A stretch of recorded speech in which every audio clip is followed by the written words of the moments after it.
So, ayan, gagawa tayo ng halayang ube. Pinakulo ko na siya at binalatan para tayo ay magkakadkad na lang. Ayan. Bayad muna tayo.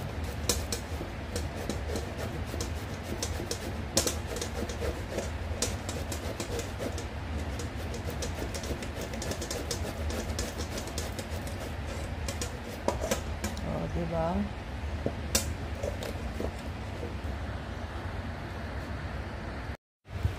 So, yan na po. Pinapakuluan na natin siya.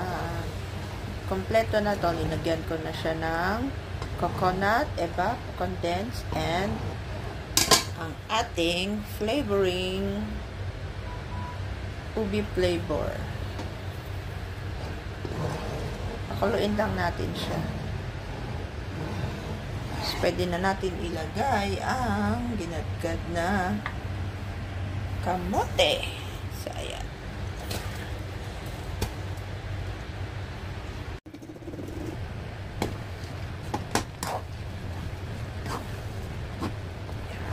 Hanggang sa lumapot siya.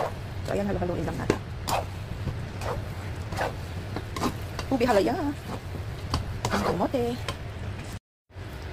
Tapos, ayan, lagyan na natin siya ng butter. Ayan.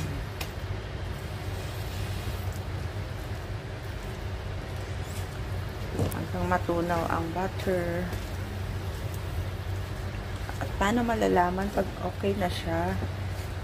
Kapag gumihiwalay na ang ube sa ating kawali. So, ayan. Tuloy lang tayo sa paghalo hanggang matunaw ang butter. Yan! In the middle of the night.